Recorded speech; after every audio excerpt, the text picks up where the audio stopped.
السلام عليكم ورحمة الله. ازيكم يا حبايبي؟ عاملين ايه؟ يا رب تكونوا بخير. وحشتوني. صباح الفل لو كنتوا الصبح، ومساء الورد لو كنتوا في الليل. يا رب نكون مع بعض كده مية مية ودايما بصحة وعافية يا رب. احنا في اوان الرمان، كل سنة وانتم طيبين. فروحت مفصصة دي كيلو رمان، فصصته حلو كده ونضفته.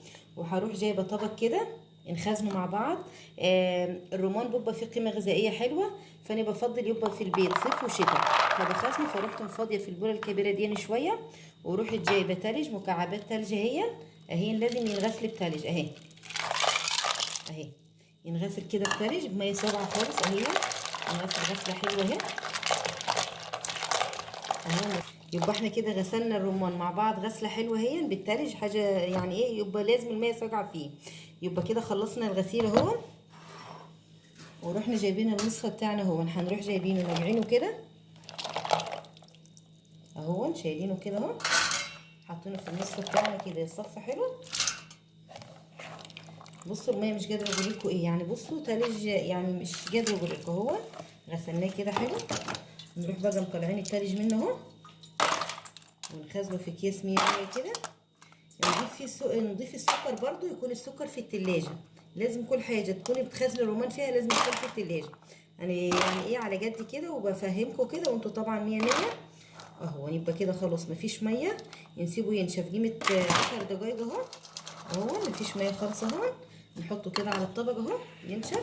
ونشيل حاجتنا دي كده مع بعض.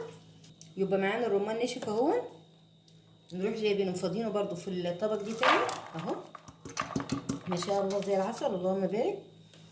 ونروح جايبين كوبايه سكر ونروح مفضينها على الرمان. ونروح مقلبينه، نجيب حاجه ونقلب. احنا مع بعض الرمان حطينا عليه كوبايه سكر وحسب الرغبه. لو انت مش عايزاه مسكر جوه برده مش هتكملي الكوبايه. هو عامه المج اللي انا حاطاه مش كبير قوي يعني. وخلاص قلبناه كده تقليبه مع بعض مش هتحطي ليمون ولا تحطي اي اضافات، هو السكر والرمان بس. يبقى نجيب اكياسنا الحلوه كده، بسم الله ما شاء الله اهي.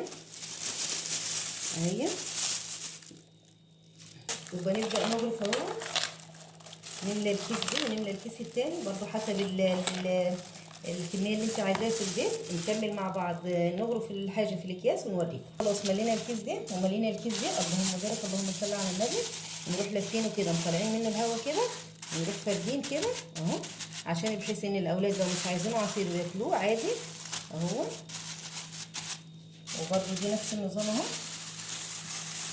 نلفه كده بس نكون مطلعين الهواء ادي تخزين الرمان، حاجه بسيطه وحاجه سهله. كوبايه سكر وتنظيف الرمان وغسيله بميه ساقعه و100 حتى السكر بيبقى ساقع. بسم الله ما شاء الله، بالف هنا وصحه. يا رب اكون تحت حسن ظنكم، بالف هنا ومع السلامه.